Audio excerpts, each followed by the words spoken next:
Nah, utamanya terkait dengan perubahan fungsi dan peruntukan. Jadi peruntukan tuh kalau di masyarakat biasanya dikenalnya alih fungsi atau pelepasan kawasan hutan. Oke. Jadi itu biasanya masyarakat mengenalnya dengan itu.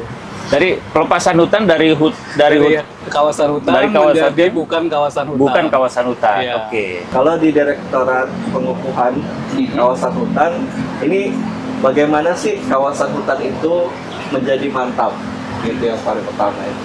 Nah, makanya itulah disebut pengukuhan kawasan hutan. Oke. Jadi, nah untuk mantap itu ada nih tahapan-tahapan yang harus dilalui. Kan mulai dari penunjukannya oleh menteri, kemudian nanti ditata batas di lapangan, gitu. Setelah ditata batas di lapangan, dibuat peta kawasan hutan itu, baru nanti ditetapkan.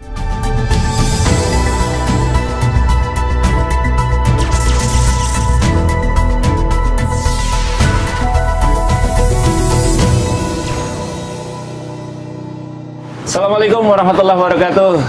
Sahabat Plano, hari ini kita ada di shelter Plano lagi ya. Tepatnya di Taman Abrorea di Kementerian Lingkungan Hidup dan Kehutanan.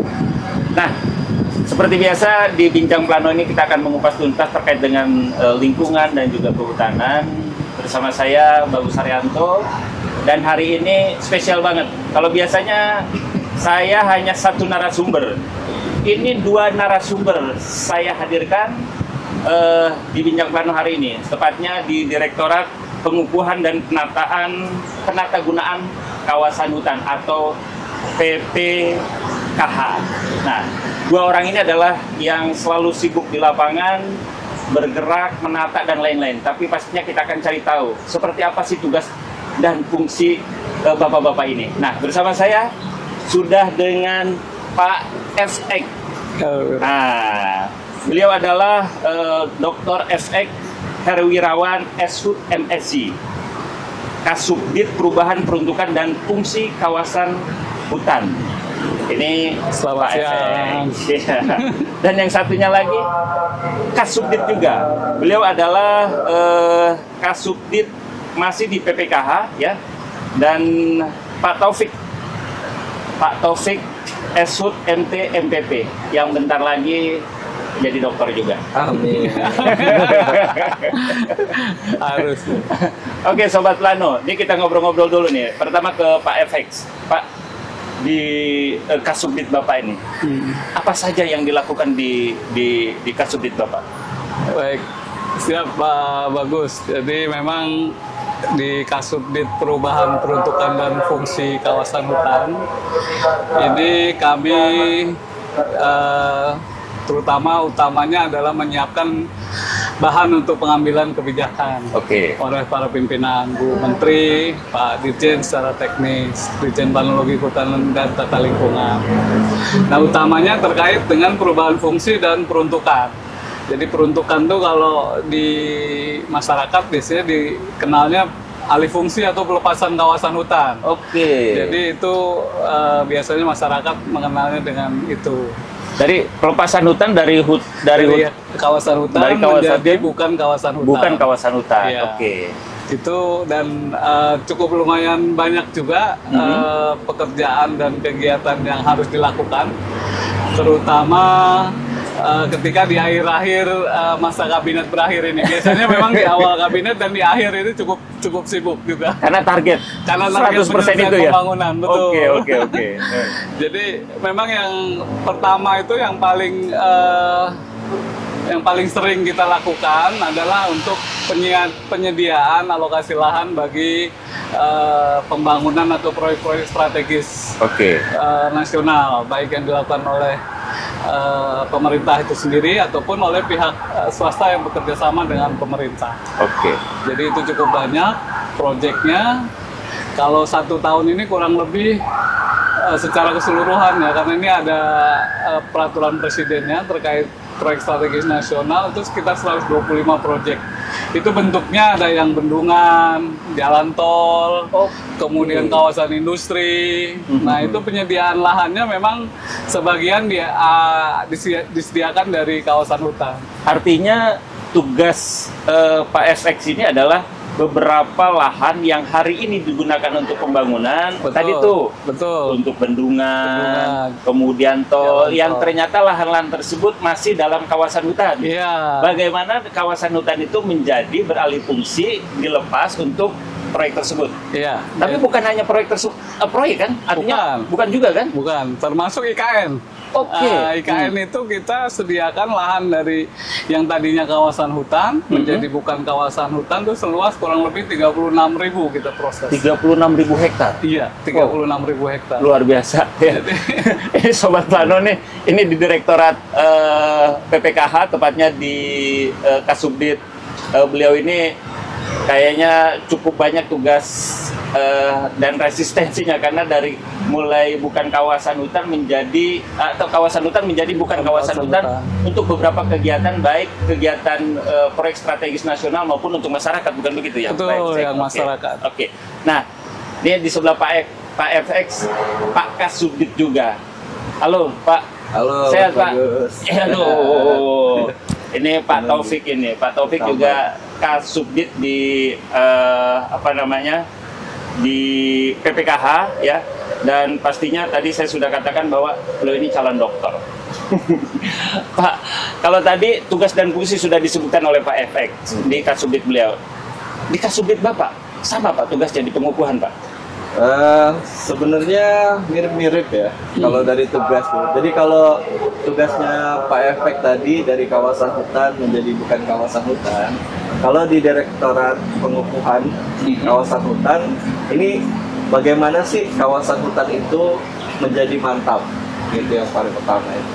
Nah, makanya itulah disebut pengukuhan kawasan hutan. Oke. Jadi, nah untuk mantap itu ada nih tahapan-tahapan yang harus dilalui. Kan mulai dari penunjukannya oleh menteri, kemudian nanti ditata batas di lapangan, gitu. Setelah ditata batas di lapangan, dibuat peta kawasan hutan itu, baru nanti ditetapkan.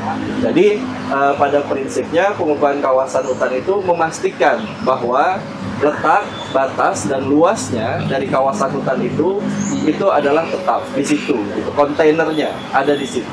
Nah, ini mungkin ini pasukan khususnya yang membuka, ini yang menetapkan, maksudnya gitu. Atau kayak gimana? Jadi ini Kopassus, ini Kostratnya, itu kayak gimana Pak? Jadi kalau kawasan hutan itu sebenarnya prosesnya di pengukuhan dulu. Di pengukuhan dulu ya. Oke. Setelah dia dikukuhkan, baru nanti tuh bisa dipakai untuk hal-hal lain, penatagunaan lah, pemanfaatan, kemudian penggunaan. Cuma karena proses pengukuhan ini butuh waktu yang panjang dan dinamis, jadi kadang-kadang proses ini berjalan secara paralel, gitu. Itulah tadi yang disampaikan Pak FX, kawasan hutan yang ada dipakai untuk kepentingan strategis nasional. Nah, ada juga tugas yang kedua terkait dengan tanah objek reforma agraria. TORA. Ya, itu ada di pengukuhan juga. Jadi ada di pengukuhan? Ya, betul, itu ada di pengukuhan. Jadi tadi kawasan hutan yang tadi itu yang sudah ditunjuk, kemudian ada proses-proses pengukuhan, itu kadangkala ada hak pihak ketiga ya, masyarakat yang memang udah lama ada di sana, gitu, bertahun-tahun ada di sana, memenuhi kriteria yang bisa diselesaikan, itu kita selesaikan melalui program TORA tadi, atau kalau di kita itu nyebutnya penyelesaian penguasaan tanah dalam kawasan hutan melalui penataan kawasan hutan. PTKH kalau ya, salah. PTKH itu. Betul. Ya, jadi gitu. Sebenarnya Kasubdit di Direktorat PPKH ini antara Kasubdit Pengukuhan dengan Kasubdit Pak FX ini apa nih yang membedakannya? Kita inline juga sebetulnya. Setiap proses perubahan fungsi dan peruntukan nanti di tahapan, salah satu tahapannya adalah dilakukan proses pengukuhan. Oke. Jadi memang tadi saya cerita soal PSN. Nah, selain PSN sebetulnya kita juga melakukan proses alih fungsi atau pelepasan kawasan terhadap permohonan untuk kegiatan di luar kehutanan. Contohnya adalah perkebunan. Yang lagi tren misalnya perkebunan sawit karena memang jumlahnya cukup banyak.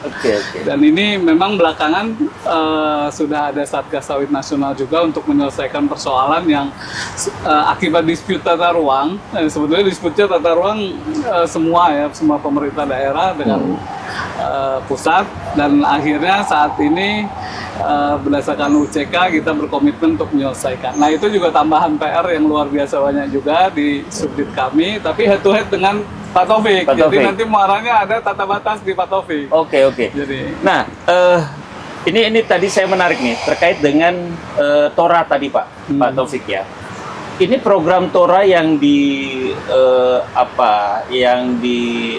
dijalankan oleh KLHK melalui Direktorat PPKH ini sejauh mana Pak? Artinya capaiannya di seluruh Indonesia, atau kita bicara soal Jawa dulu deh, gitu kan? Ada nggak data-data yang konkret terkait dengan Pulau Jawa? Program Tora berapa ribu hektar yang sudah diberikan kepada masyarakat? Tora itu sebenarnya sudah cukup signifikan ya, yang kita serahkan kepada masyarakat melalui SK Biru gitu, atau SK Tora dari Ibu Menteri gitu. Nah, kalau di Jawa sendiri prosesnya sedikit berbeda. Jadi kalau Tora itu untuk kawasan hutan yang di bawah 30%, maka itu melalui penelitian terpadu. Jadi ada tim terpadu. Tapi kalau yang di atas 30%, atau kalau dulu istilahnya 30% gitu, tapi sekarang itu kecukupan luas kawasan gitu ya. Nah, kalau yang di atas kecukupan luas kawasan itu melalui tim Inver PPTKH namanya, inventarisasi dan verifikasi PPTKH.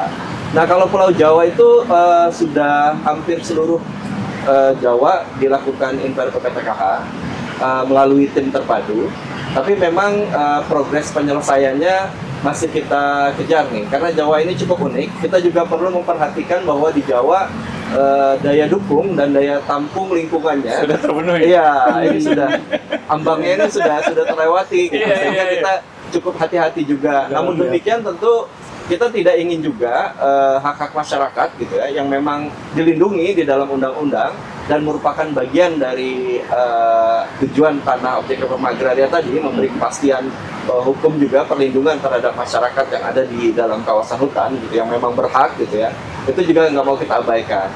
Kalau untuk angka dan sebagainya mungkin nanti detailnya saya sampaikan gitu ya. Saya nggak berani nih nyebut angka fixnya gitu. Tapi pastinya kayak gini, ini kan persoalan Tora ini adalah persoalan, bukan persoalan sih sebenarnya. Ini kan sebenarnya salah satu program dari pemerintah pusat juga ya. Iya, betul. Apa sih bedanya antara Tora dengan PTSL Pak? Oh iya, kalau Tora itu tanah objek reforma agraria, gitu. Dan itu bisa berasal dari kawasan hutan. Gitu. Jadi ada tadi saya ceritakan, kawasan hutan kan mengalami proses panjang, penunjukan, penataan batas sampai pengukuhan kawasan hutan.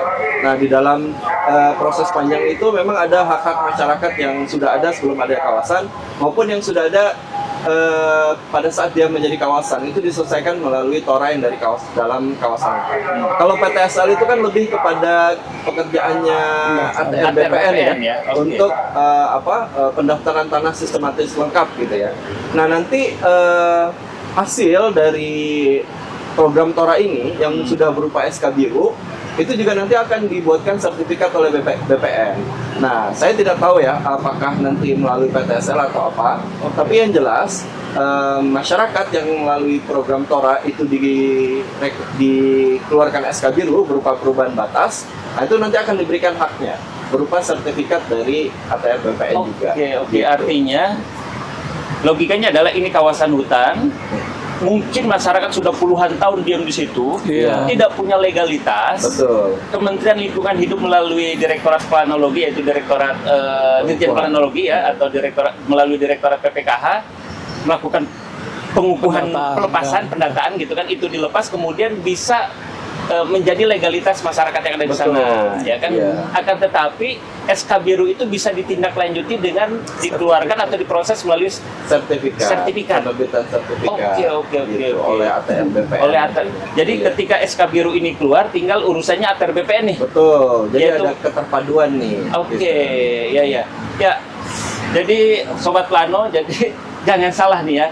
Mungkin juga di antara Sobat Plano yang menonton YouTube Bincang Plano ini ada yang mungkin mendapatkan program PTSL di wilayah kawasan hutan. Nah, salah satu pekerjaan awal itu untuk melepaskan tempat tinggal Sobat Plano yang mungkin ada di kawasan itu adalah melalui LHK ya. Artinya kayak gitu ya? Iya, betul. PPKH. PPKH ya, yang akhirnya nanti melalui program pemerintah ada program PTSL. Artinya kerjasama antara KLHK dengan ATR BPN ini cukup erat, Pak, ya. Betul. Karena apa gitu kan, banyak sekali kawasan atau lahan-lahan masyarakat ketika di plotting itu masih masuk dalam kawasan. Betul nggak? Betul. Nah, ketika itu mungkin ada program TORA, itu pelepasan itu bisa terjadi dan masyarakat juga bisa memproses terkait dengan legalitas, yaitu melalui program PTS tersebut saya. Nah, kita ke Pak FX nih.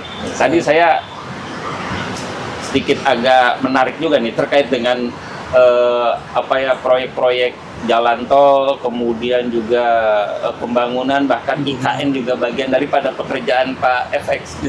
Berat banget, Pak, kalau kayak gitu, Pak, ya. Itu butuh berapa lama itu untuk memproses ini kawasan hutan kemudian dilalui untuk jalan tol gitu kan? Dan tidak menutup kemungkinan kawasan-kawasan yang dibebaskan itu adalah punya perhutani mungkin atau punya orang ketiga atau seperti apa itu, Pak? Betul. Baik, jadi gini Pak Bagus, kaitan dengan proyek strategis nasional memang ada ketentuan-ketentuan tersendiri yang diatur oleh Perpres, dan utamanya memang tugas dari kehutanan adalah dalam penyediaan lahannya, seperti contoh jalan tol. Jadi kehutanan ketika sudah menerima permohonan biasanya dari Kementerian Teknis, misalnya kalau jalan tol ya PUPR, maka berdasarkan itu nanti kita bentuk tim terpadu oleh Bu Menteri, membentuk tim terpadu. Jadi Dirjen nanti membentuk tim terpadu atas nama Menteri. Tim terpadu ini adalah teman-teman kita juga di kementerian lain, terutama di BRIN, di universitas, kemudian juga dari instansi juga. Artinya melakukan kajian juga ya? Melakukan kajian secara scientific authority. Jadi mereka mengkaji apakah area yang direncanakan untuk pembangunan jalan tol, misalnya itu secara aspek biogeofisik, secara teknis, secara sosial, dan secara legal itu memang layak untuk dijadikan kegiatan. Jadi tidak sembarangan juga gitu kan? Tidak main belok-belok gitu kan, oh ini, tapi melalui kajian strategis itulah bisa dilakukan gitu ya? Iya, betul. Dan sebagai contoh, mungkin di berita ramai waktu itu gajah yang lewat nyebrang jalan tol. Itu sebetulnya sudah disiapkan juga oleh teman-teman. Itu yang di Lampung ya? Jalur Sumatera ya? Riau, yang di Riau ya. Sumatera. Jadi itu memang ternyata sudah disiapkan untuk jalan lintas satwa itu juga dipikirkan. Iya kan ya, kolongnya ada tuh ya. Lewat kolong gajahnya itu. Dan bahkan ada ditaruh gajah yang sudah pintar untuk menuntun teman-temannya untuk lewat situ gitu. Jadi memang ini integrated ya, jadi tidak sendirian kami, apalagi cuma subdit dan bukan juga pekerjaan planologi saja sendiri, enggak. Artinya semua terintegrasi. Semua stakeholder terintegrasi, termasuk juga pelibatan masyarakat ya tentunya, karena kan pasti ada lahan-lahan masyarakat juga yang terimbas dari proyek-proyek strategis nasional. Nah, kita sama-sama itu dengan Pemnakarsa proyeknya untuk menyelesaikan persoalannya juga. Pak, kalau tadi kan lintas Sumatera gitu. Kalau misalkan kita lihat jalan tol lintas Sumatera itu berapa luas, Pak, kawasan yang memang diproyeksikan atau untuk jalan tol? Jadi kalau dari ini, kalau sesuai desain teknisnya itu kan memang di Nawacita disampaikan bahwa Sumatera harus punya tol yang nyambung dari Lampung sampai ke Banda Aceh. Dan ini memang sudah hampir, mungkin sudah 80% nyambung, Pak, Sumatera. Jadi memang tidak semuanya masuk kawasan hutan. Ada bagian-bagian juga yang kita istilahkan areal penggunaan lain ya, di APR, di luar kawasan hutan. Dan kalau dari yang kawasan hutan sebenarnya tidak terlalu besar karena dia memanjang sifatnya, dan ya kalau di total itu mungkin sekitar 2.000-an hektar lah. Luar biasa ya, cukup luas juga ya. Tapi itu kan memanjang gitu kan. Betul, ya.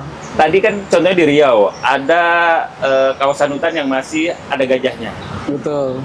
Atau di tempat lain selain gajah ada yang sih, Pak, gitu kan? Kawasan yang memang untuk tadi kegiatan bendungan, kegiatan jalan tol gitu kan, ada hewan-hewan yang memang masih berkeliaran di sana. Ya, biasanya gini, ketika kita melakukan kajian teknis, teman-teman di KSDAI kita libatkan juga. Iya, jadi teman-teman KSDAI yang tahu home ring-nya dari satwa, jenis satwanya apa, nah dia akan mendesain secara alami bagaimana memitigasi supaya tidak terjadi pemecah itu ya, pemecah home ring dari satwa itu sendiri. Artinya Pembatasan. memang semua keterlibatan internal KLHK dari masing-masing dirjen gitu kan yang terkait dengan boleh dan tidaknya atau mungkin gitu kan lahan ini cocok atau tidak untuk proyek tersebut ya. Betul. Oke. Ya. Nah, Pak Taufik, ini saya sebenarnya Tora ini sangat menarik dan banyak sekali yang masuk ke IG kita gitu kan yang menginginkan bahwa program Tora ini kapan sih di tempat saya gitu kan. Kemudian apa ya, semudah atau segampang atau persyaratan apa yang bisa dikeluarkan atau dijalankan oleh masyarakat yang ingin mendapatkan program Tora tersebut? Iya. Tentu program Tora ini tadi kan dimaksudkan untuk memberikan perlindungan ya, terhadap hak-hak masyarakat yang memang ada di dalam kawasan hutan yang sudah lama. Ada kriteria yang dipakai gitu untuk mereka-mereka yang berhak mengajukan. Nah, namun demikian sebelumnya itu tentu ada juga batasan-batasan yang perlu juga diketahui gitu, mana yang bisa diproses melalui PPTPKH atau Tora tadi, mana yang tidak. Nah, jadi sebelum masuk ke dalam proses tersebut, ada namanya peta indikatif penyelesaian penguasaan tanah dalam kawasan hutan.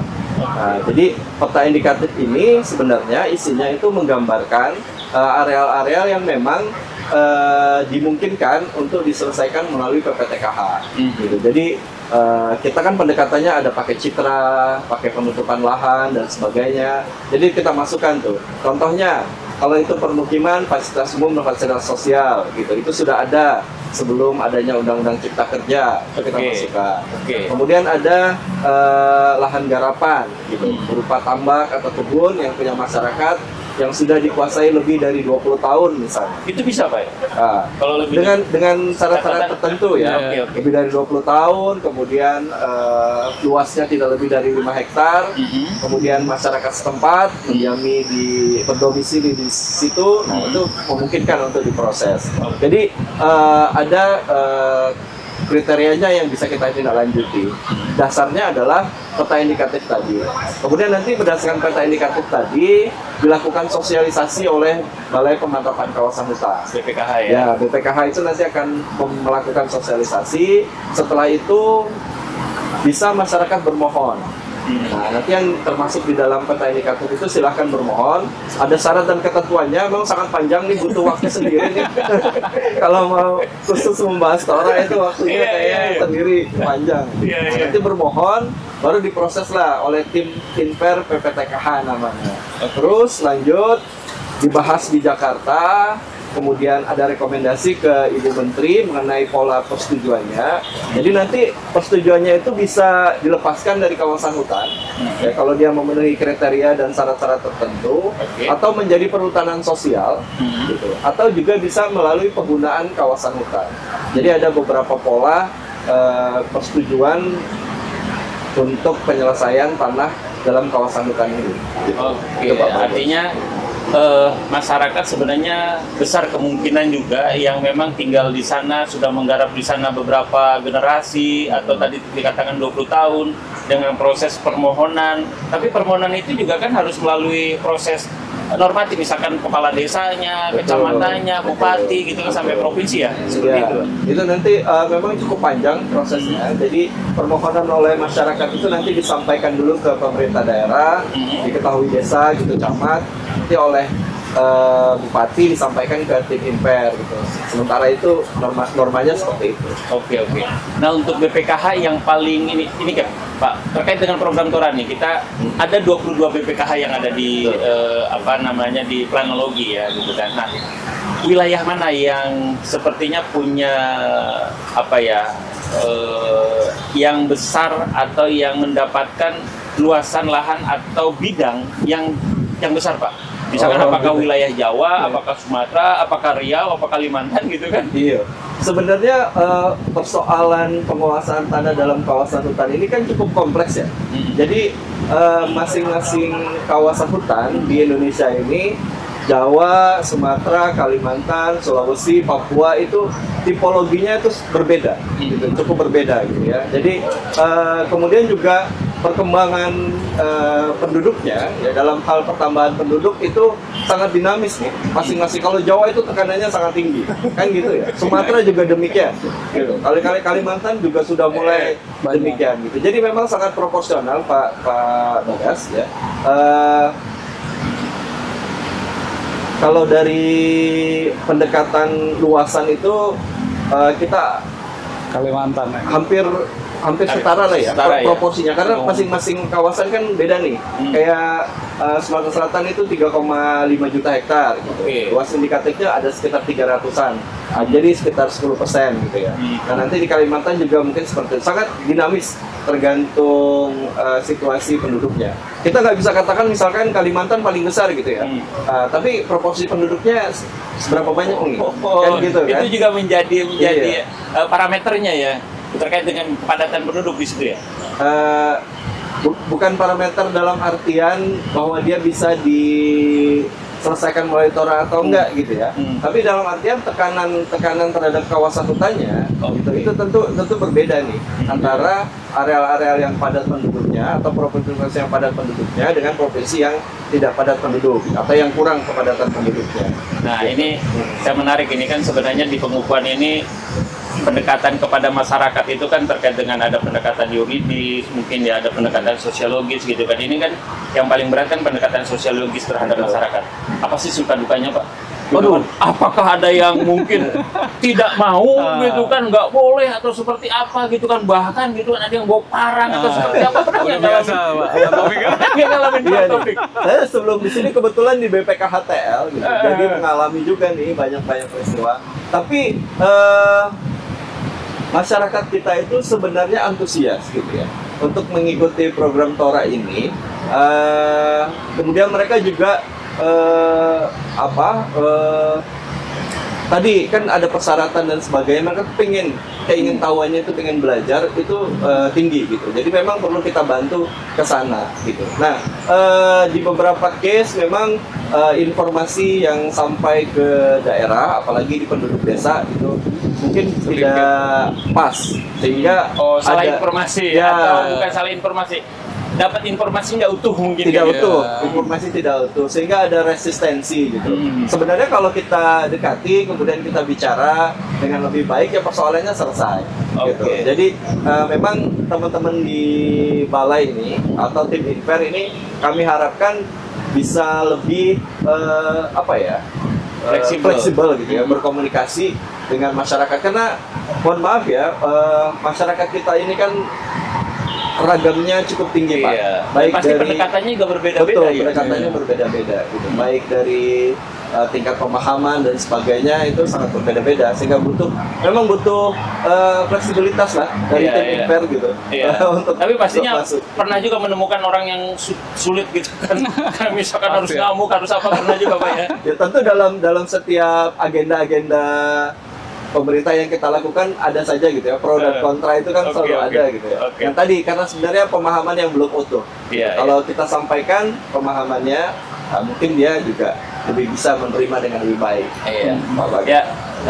Sobat Plano, pasti ya persoalan yang namanya agraria itu sangat banyak, atau konflik atau resistensi konflik agraria itu cukup resisten di beberapa wilayah. Tapi pastinya apa yang dilakukan oleh Kementerian Lingkungan Hidup dan Kehutanan dalam konteks program Tora itu tadi dibutuhkan pendekatan-pendekatan yang memang cukup bijak terhadap masyarakat, yang akhirnya masyarakat yang menolak bisa bisa diajak, dan yang kontra atau itu juga bisa ada, apalagi yang mungkin sudah beberapa tahun, beberapa generasi diam di sana, ya otomatis ingin mendapatkan legalitas yang pasti terkait dari kepemilikan lahan yang dikelolanya.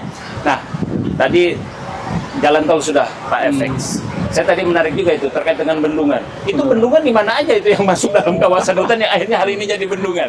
Iya, bendungan kan Bapak Presiden kita Pak Jokowi kan memang sangat intens ya, dan sangat peduli dengan petani. Sehingga beliau berpikir harus ada air untuk bercocok tanam, sehingga di mana-mana bangun bendungan. Ya, jadi memang yang kami tangani ini utamanya adalah bendungan-bendungan yang besar-besar. Sebagai contoh seperti di NTT itu ada 7 bendungan besar yang disiapkan Pak Presiden untuk masyarakat NTT, karena sana cukup kering juga sehingga bisa menampung air untuk pertanian. Kemudian di Sumatera Utara, kemudian juga di Lampung, di Jawa juga cukup banyak juga bendungan. Jawa juga ya? Iya, di Jawa bendungan mana? Di Bendungan Bagong itu Trenggalek, terus kemudian Jeragung itu cukup banyak juga. Artinya apa ya, resistensinya sama nggak dengan Iya, Pak Taufik itu? Kalau kaitan, kalau nggak salah yang di Jawa Tengah itu yang mau dibikin bendungan itu juga, apakah itu juga masuk dalam kategori? Betul, iya itu juga termasuk. Karena memang begini Pak Bagus ya, di kawasan hutan sendiri itu memang kan selama ini dengan keberadaan kawasan yang cukup luas itu tidak semuanya bisa terawasi dan terkendali secara baik, terus terang saja. Nah, sehingga ada kegiatan-kegiatan masyarakat di lapangan, di lokasi itu yang memanfaatkan kawasan. Namun solusinya sudah ada tadi yang diceritakan Pak Taufik sebetulnya. Jadi itu menjadi solusi untuk penyelesaian sebetulnya dalam rangkanya pengukuhan kawasan melalui penataan kawasan hutan, sekaligus menyelesaikan konfliknya. Pak Taufik ini kerjanya luar biasa. Menyelesaikan konflik. Pokoknya marah-marah bagian dia. Ya, bagian dia. Jadi ketika tadi ada persoalan misalnya bendungan, ada klaim lahan dan sebagainya, Pak Taufik yang selesaikan. Iya. Terus gini Pak, hari ini gitu kan, apa sih dari Kasubdit Bapak gitu kan yang lagi sibuk nih dikerjakan? Hari ini memang kita masih sangat sibuk menyelesaikan yang perubahan peruntukan untuk perkebunan sawit yang sudah terbangun, Pak. Nanti kita akan bahas di episode yang selanjutnya. Soal nanti perubahan terkait dengan kawasan menjadi kawasan sawit, nanti kita akan bahas di episode berikutnya. Tapi IKN juga termasuk Bapak tadi ya? Iya, betul. Nanti juga kita akan bahas di situ. Nah, Pak Taufik, hari ini di Kasubdit Bapak di PPKH itu yang terkait program total lagi dijalanin di mana itu? Apakah secara keseluruhan lagi bergerak juga atau mungkin ada beberapa wilayah yang memang kalau kemarin kan baru dibagikan tuh kan yang di program like gitu kan? Jadi secara keseluruhan sebenarnya sedang berjalan ini teman-teman, karena kita punya target cukup luas juga untuk tahun ini, sekitar 100 ribuan hektar lah yang harus kita distribusi untuk tahun ini gitu dari program Tora. Jadi sekarang teman-teman di Kalimantan Tengah, di Sumatera Selatan, di Pekanbaru ya, kemudian di Sumatera Utara itu semua jalan dan volumenya cukup tinggi. Ya, sobat Plano, ini kita baru ini nih, belum pemanasan ini ya. Karena ini menarik sekali di Direktorat PPKH ini ya, di keluarga besar Direktorat Jenderal Penalogi ini PPKH yang mungkin banyak bersentuhan dengan masyarakat. Tapi pastinya tadi sudah sedikit diungkap oleh Pak Kasubdit Efek dan juga Pak Taufik. Kedepan kita akan bahas terkait dengan perubahan alih fungsi kawasan hutan menjadi kebun sawit dan juga program-program lainnya terkait dengan di Kasubdit Pengukuhan. Pak Efek, terima kasih bisa bincang hari ini ya. Oke, Pak Taufik. Oke, Sobat Plano, sampai di sini dulu bincang Plano kita hari ini dan mudah-mudahan bisa bermanfaat untuk Sobat Plano. Dan sekali lagi ya, lestarikan alam, jaga hutan kita, dan tetap semangat untuk menghijaukan Indonesia. Salam lestari. Wassalamualaikum warahmatullahi wabarakatuh.